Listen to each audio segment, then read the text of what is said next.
Childhood and youth. Leonard Cohen was born in 1934 in Westmount, the suburban area of Montreal.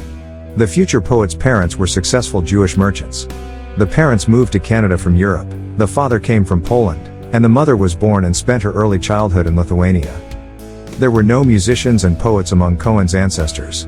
However, Leonard's artistic inclinations were supported. The boy could not play any instrument until 13 and took an interest in music only when he fell in love for the first time. Leonard learned several guitar chords to impress a girl. Leonard had no teachers. He took the first steps in music on his own, as his heart was telling him. It was a miracle. 2 years later, he became the best guitar player in the neighborhood. From time to time, the teenager performed in local cafes. At that period, Leonard happened to get a collection of Garcia Lorca's poems. The young guitar player realized, music and poetry were related closely. He began to create songs. However, the first concert occurred many years later. Cohen went to a Jewish school and continued his education at the McGill University, where he studied music and poetry. The young man participated in theater performances and even founded a student folk group. Leonard inherited the love of music from his mother. He remembered in one of his interviews, she sang songs around the house. And I know that those changes, those melodies, touched me very much. She would sing with us when I took my guitar to a restaurant with some friends. Leonard frequented St. Laurent Boulevard. Inspired and impractical art lovers gathered together in a small pub, and Cohen performed for them. He did not sing, though. He read poetry and prose. By the end of the 1950s, the young man became famous in literary circles. Thanks to his father's inheritance, the poet did not need money and had the chance to create without thinking about earning his living. Cohen had depression all his life. From time to time, it backed off to return later. Perhaps, it was chronic depression that helped the Canadian musician and poet create his classic masterpieces. His songs were always gloomy and sad, yet one could never forget them. Cohen had a broad social network, yet depression would turn him into a hermit. The first retreat period took place in the early 1960s. It was the fertile period. The poet and writer spent 7 years on Hydra and created 2 books, The Favorite Game and Beautiful Losers. Music. At the beginning of his literary career, Cohen became famous as a prose writer. Still, he was always creating poetry since his youth. In 1967, the Canadian writer went to the USA and started his music career. He preferred folk rock.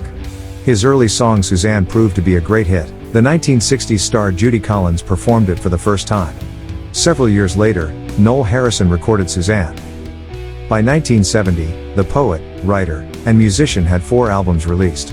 In 1967, he performed his songs on the stage for the first time. It was a folk rock festival in Newport. The debut was successful. The charming musician with a low, deep baritone impressed the audience. 2 months later, a concert was held in New York. It was a sold-out event. In the 1970s, the musician began to give concerts and organized a tour in Europe and America. In 1979, the album Recent Songs came out. The Canadian's singing was original and simple at the same time. He used various musical instruments for the musical accompaniment: guitar, gypsy violin, mandolin. The 5-year break followed Recent Songs. When the musician came back, fans discovered philosophical and religious motives in his new works. In 1984, Leonard Cohen recorded the song Hallelujah. By that time, the musician's popularity declined a little, and American recording companies did not want to risk it and collaborate with Cohen. The musician commented on the attitude of the US companies after another rejection. "I have always been touched by the modesty of their interest in my work." Still, the album where Hallelujah appeared was popular in Canada and Europe. In the late 1980s, the religious motives grew pale, and sarcasm started dominating in the musician's songs. He often used the keyboard during his concerts. Social inequality, hypocrisy, and betrayal became the leading theme in Cohen's art. In the mid-1990s, Cohen disappeared for a while. He got engaged in Buddhism. However, the lack of money made the 70-year-old come back to the stage. The manager Kelly Lynch stole $5 million from the celebrity's bank account. The singer recorded the album 10 New Songs. The work was calm, melancholic. The musician had to leave because of the new stress. He drank 3 bottles of wine every day and smoked a pack of cigarettes. The voice became lower and gained new tones. The pretty simple song A Thousand Kisses Deep sounded nice due to Cohen's husky voice. The music video for this song was based on the drama Milena with Monica Bellucci. In 2008, Cohen recorded live in London. The main song, Dance Me to the End of Love, became a great hit. Famous Blue Raincoat and Nevermind were also the popular songs in the last years of Cohen's life. At that time, the singer announced the long-awaited tour. The musician visited Canadian and European cities. In 2010, he went to Russia. It was the first and the last visit. Personal life. Young Cohen led a bohemian life. He also tried to do the family business but failed. Besides, literary work gave him some earnings. In the late 1960s, Cohen's eccentric behavior, not his books, were discussed. The writer was not a long-standing partner. He regularly left old lovers for new ones. Sometimes, he used LSD to refresh himself. At that time, it was not banned, and poets, musicians, directors, and other artists experimented with it. In the 1960s, Cohen had a relationship with Marianne Elon, whom he had devoted one of his early songs. Later, the musician met Suzanne Elrod, who became his wife. Contrary to the popular opinion, the hit song Suzanne was devoted to another woman. Cohen and Elrod broke up in 1979. The musician had 2 children, Lorca named after the man's favorite poet and Adam. The daughter became a photographer, the son is a musician and the vocalist of the group Low Millions. In the 1980s, Cohen had an affair with a French photographer, Dominique Isserman, who participated in creating music videos. Dominique's picture appeared on the cover of Stranger Music, Selected Poems and Songs. The book was published in 1993. Rebecca de Monray became the last woman in Leonard's life. Death. On November 7, 2016, Cohen died at the age of 82 in his sleep at his home in Los Angeles. Though Cohen had been battling cancer for some time, his manager later revealed that Cohen fell in the middle of the night and subsequently died in his sleep. Cohen was laid to rest with a Jewish rite and buried in a family plot at a cemetery on Mount Royal on 10 November, the day his death was publicly announced. At that time, tributes to Cohen poured in from around the world, including one from Prime Minister Justin Trudeau, who tweeted, "No other artist's music felt or sounded like Leonard Cohen's. Yet his work resonated across generations. Canada and the world will miss him."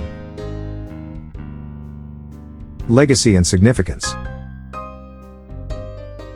Cohen is one of Canada's most beloved poets and musicians. He is considered by many to be one of the greatest songwriters of all time. In 1967, the Toronto Star noted that Cohen was probably the first Canadian poet of any age to achieve genuine fame abroad as well as at home. In November 2016, Canadian Heritage Minister Melanie Joly spoke of Cohen on CBC Radio's Q. "He was one of our musical geniuses. He was in the line of great Canadian musical talents such as Glenn Gould, but just in a different sector of music and from a different era." The Rock and Roll Hall of Fame's biography of Cohen states, "His music and words will resonate forever." In Rolling Stone magazine's list of the 100 greatest songwriters, Cohen was ranked No. 16. In October 2016, Adam Cohen spoke to CBC Radio Q host Tom Power of his father's legacy, saying, "He's the last of his kind. Unlike so many from that golden era, from which he comes, he's not a nostalgic act. This guy is speaking from his particular rung in life. He will be leaving a giant void when he leaves us." Following his death, tributes from around the world poured in highlighting Cohen's artistic legacy. Nick Cave tweeted, "For many of us, Leonard Cohen was the greatest songwriter of them all. Utterly unique and impossible to imitate no matter how hard we tried." Ron Sexsmith tweeted, "Devastating news. My life was forever changed by his music and words. He will never be forgotten." On Cohen's legacy, Prime Minister Justin Trudeau released this statement, "Leonard Cohen is as relevant today as he was in the 1960s. His ability to conjure the vast array of human emotion made him one of the most influential and enduring musicians ever. His style transcended the vagaries of fashion."